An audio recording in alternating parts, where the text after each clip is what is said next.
大家好，我是丽姐，欢迎大家来听相亲故事，感谢大家的订阅。今天要跟大家分享的是一个跨越海峡的爱情故事，真是应了那句老话，缘分这东西真是妙不可言。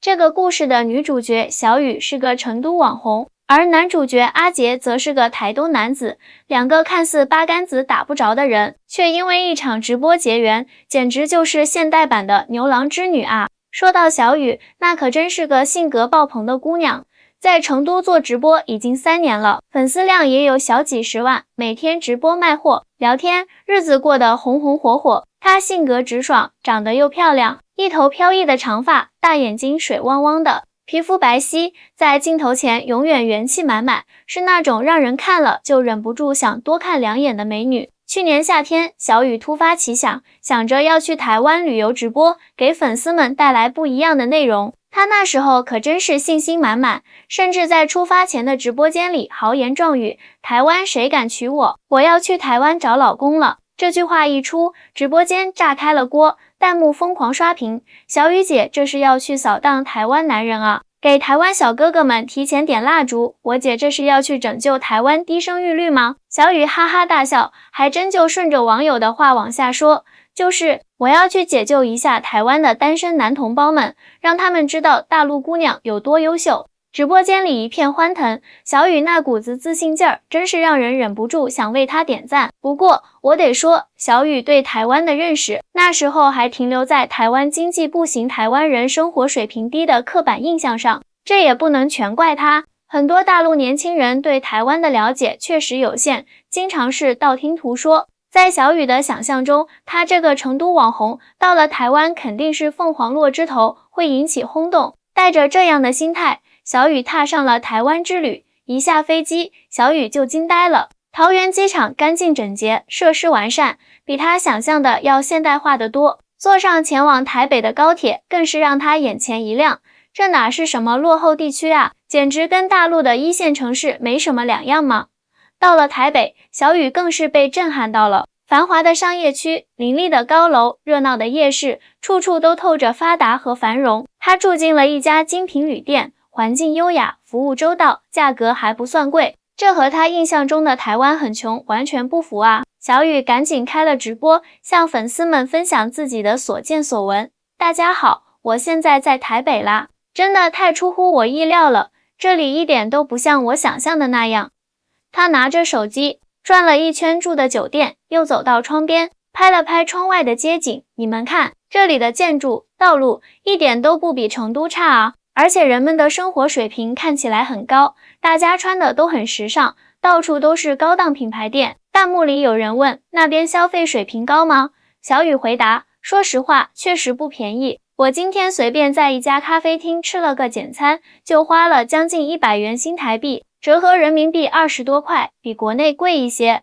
但是食物的质量和服务态度真的很棒，完全值这个价。随着小雨在台湾各地游览，她对台湾的印象不断刷新，从台北到高雄，从花莲到台中，每一站都给她带来新的惊喜。她发现台湾虽然地方小，但处处都干净整洁，人们生活节奏虽然快，却也懂得享受生活。街上随处可见的便利店、咖啡厅都成了小雨直播的素材。哎呀，我今天得说一个真心话，在第5天的直播中，小雨有些不好意思地对着镜头说，其实我来之前真的以为台湾很落后，经济不行，结果发现完全不是这样，这里的生活品质真的很高，大家都很有礼貌，环境也特别好，我真是大开眼界了。直播间里有台湾的网友看到了，留言说，欢迎来台湾，我们虽然地方小，但是生活质量还是不错的。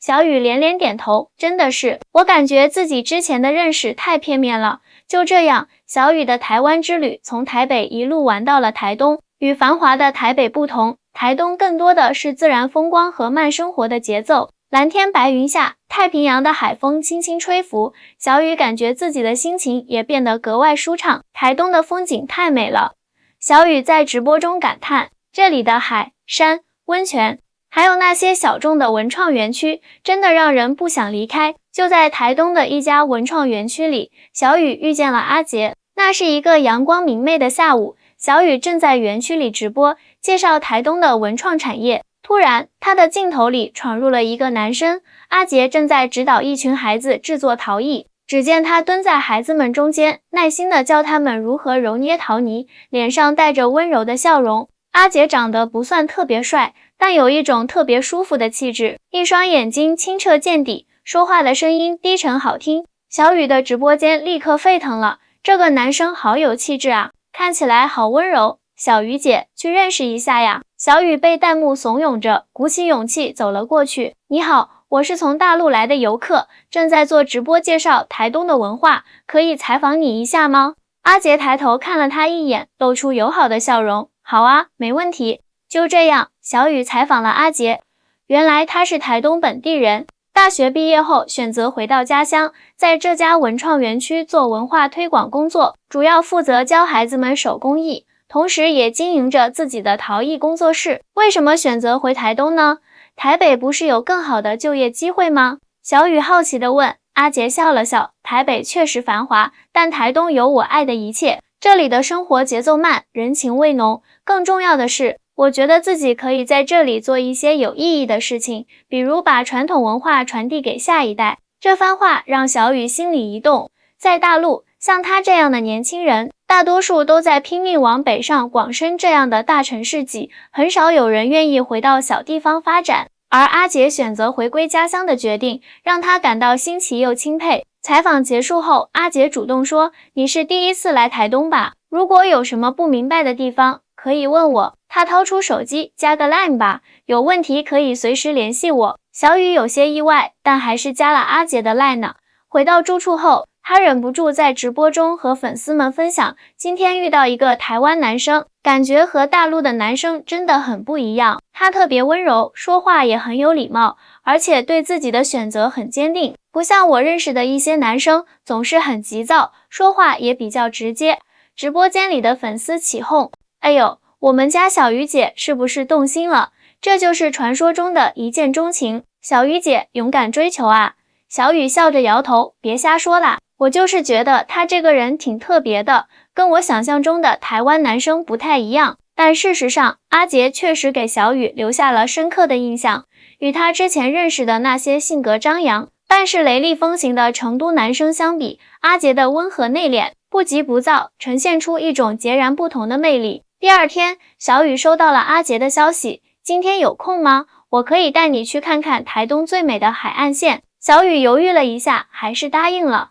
他本来就是来旅游的，有个本地向导不是更好吗？就这样，两人约在了一个海边的小村落。阿杰开着他的小车来接小雨，车子虽然不是什么豪车，却打扫得一尘不染。路上，阿杰细心地为小雨介绍沿途的风景和历史，语气中满是对家乡的热爱。台东虽然不像台北那么繁华，但这里的人与自然的关系更和谐。阿杰指着窗外说，你看那片稻田，那是我们台东有名的池上米产区，种出来的米特别香。小鱼点点头，确实很美，比起钢筋混凝土的城市，这种田园风光更让人放松。阿杰带小雨去了一个人迹罕至的海滩，蓝天碧海，沙滩上几乎没有其他游客。小雨惊叹道，这么美的地方，为什么没人来呀？阿杰笑了，知道的人不多。而且台东的美需要慢慢品味，不是所有旅客都愿意花时间来发现这些隐藏的景点。小雨忍不住掏出手机，想开直播分享这美景，但阿杰轻轻摇了摇头，有些美景适合用心去感受，而不是通过屏幕去分享。小雨愣了一下，收起了手机，他突然意识到，自己已经太习惯于把生活中的一切都搬到镜头前，却忽略了真正用心去体验的乐趣。那天，阿杰还带小雨去了当地的一家小餐馆，品尝了正宗的台东美食。阿杰点的每一道菜都很家常，却格外美味。这些都是我从小吃到大的味道。阿杰说，没有太多花哨的技巧，但用的都是最新鲜的食材。小雨吃得津津有味，不时发出赞叹，真好吃，比那些网红餐厅的菜有灵魂多了。阿杰笑了，食物就应该回归本真，不需要太多修饰。用餐时，小雨注意到阿杰的举止非常绅士，帮他拉椅子，夹菜时先夹到他碗里，时刻关注他的需求。这些小细节让小雨感到既新奇又感动。台湾男生都像你这么体贴吗？小雨忍不住问。阿杰有些不好意思，应该说这是我们的生活方式吧。从小家里就教育我们要尊重女性，照顾好身边的人。这一天的相处，让小雨对阿杰以及对台湾男性的印象有了翻天覆地的变化。当晚回到住处，他罕见的没有开直播，而是静静地坐在阳台上，看着远处的星空，回味着今天的点点滴滴。那一个晚上，小雨辗转反侧，心中思绪万千。阿杰的温柔与体贴，那纯净的笑容，还有他对家乡的那份执着，都让他心头一阵悸动。想到这里，他不禁捂着胸口，暗自惊呼：天啊，我该不会是真的对他有感觉了吧？隔天一早，小雨便收到阿杰的讯息：早安，昨天还愉快吗？今天有个私房景点想带你去，有兴趣吗？小雨瞬间心花怒放，立马回复：当然有兴趣。什么时候出发？9点可以吗？我来接你。阿杰回复得很快，小雨兴奋的一蹦3尺高，赶紧梳洗打扮。这次他破天荒的没有直播，而是决定好好享受这一天的时光。阿杰准时到达，开车带他前往一处山间小路，沿途风景如画，蜿蜒的山路两旁野花盛开，蝴蝶翩翩起舞。哇塞，这简直就是仙境啊！小雨惊叹道，我以前怎么都不知道台东有这么美的地方。阿杰笑着说，很多人来台东都只去知名景点，却忽略了这些被遗忘的角落。其实最美的风景往往藏在人迹罕至的地方。他们来到一处山顶平台，远眺整个台东，太平洋的湛蓝与山峦的苍翠交织成一幅壮丽的画卷，让小雨看得目瞪口呆。阿杰，我真的要谢谢你。小雨由衷地说，如果不是你，我可能就带着那些刻板印象回去了，根本体会不到台东的真正魅力。阿杰温柔地看着他，每个地方都有自己的故事和色彩，就像每个人一样。重要的是愿不愿意放下成见，真心去了解。两人相视一笑，那一刻，小雨感觉心跳加速，脸颊发烫。接下来的几天，阿杰成了小雨的专属导游，带他探索台东的每一个角落，海边小渔村、原住民部落、隐藏的温泉、山间小径，每一处风景都在阿杰的讲述中变得生动有趣，每一道美食都在阿杰的推荐下变得格外美味。小雨重新开始直播，但内容已经完全不同了。他不再以大陆网红来拯救台湾单身男子的姿态出现，而是真诚地分享他的所见所闻、所思所感。我之前对台湾的认识真的太片面了。他在直播中坦言，虽然台湾的经济数据可能不如大陆，但这里的生活质量、环境保护、人文关怀都做得非常棒，特别是台东慢生活的魅力让我深深着迷。直播间里，不少台湾网友被他的真诚打动，纷纷留言表示欢迎。小雨的粉丝们也被他的转变所惊喜，直播间的气氛变得前所未有的和谐。小雨姐这是被台湾男神收服了吧？有粉丝调侃道。小雨笑而不答，只是脸上泛起一丝红晕。在台东的最后一天，阿杰带小雨去了他的陶艺工作室。我想送你一个礼物，阿杰说，自己做的。他拿出一个精致的陶瓷小吊坠，形状像一朵盛开的梅花，上面还刻着小雨的名字。这是小雨惊讶地接过来，梅花象征坚强和希望。阿杰有些不好意思地解释，就像你给我的感觉一样。虽然我们认识的时间不长，但我真的很欣赏你的直率和真诚。小雨捧着小吊坠，心中五味杂陈。明天他就要回成都了，这段短暂而美好的相遇即将画上句点。阿杰，他正要说什么，手机突然响起，是经纪人打来的电话，催他明天早点到机场。挂了电话，气氛变得有些尴尬。阿杰微笑着说，别担心，我明天送你去机场。回到住处，小雨心乱如麻，打开直播，对着粉丝们吐露心声。我该怎么办呢？我好像真的喜欢上阿杰了，但我们隔着海峡，两地相隔那么远，真的有可能吗？直播间爆炸了，弹幕疯狂滚动，爱情不就是勇敢追求吗？姐姐加油，爱情不分地域，两岸一家亲，有啥不可能的？小雨看着满屏的鼓励，心里渐渐有了决定。第二天，阿杰准时来接她去机场，车上两人都很沉默，气氛有些凝重。到了机场，小雨终于鼓起勇气，阿杰，这几天真的很谢谢你。我想说，我很喜欢你。虽然我们才认识短短几天，虽然我们相隔两地，但我真的很喜欢和你在一起的感觉。阿杰愣了一下，随即露出灿烂的笑容。我也是，从第一次见到你，看着你在镜头前侃侃而谈，我就被你吸引了。这些天相处下来，我更加确定了这种感觉。那我们，小雨有些忐忑，我们可以试试远距离恋爱啊。阿杰坚定地说，我可以去成都看你，你也可以再来台东，距离不是问题，重要的是我们愿不愿意一起努力。小雨激动得直跺脚，真的吗？这样也行，天啊，我太开心了。两人紧紧相拥，约定了下次见面的时间。分别时，小雨依依不舍，但心中却充满了期待。回到成都后，小雨马不停蹄地开始筹备两岸情侣生活的直播计划。他和阿杰每天视讯，分享彼此的日常。阿杰甚至开始学习直播技巧，偶尔在小雨的直播间露脸，向粉丝们讲述台东的风土人情。2个月后，阿杰终于来成都探望小雨，他对这座充满活力的城市赞叹不已。小雨则带他品尝正宗的川菜，逛热闹的宽窄巷子，感受成都的慢生活。我感觉成都和台东有点像，阿杰说，都有一种不疾不徐的生活态度，让人感到很舒服。小雨笑着点头，对啊，我们都喜欢这种慢节奏，所以才会一见钟情吧。1年后，小雨和阿杰决定结婚。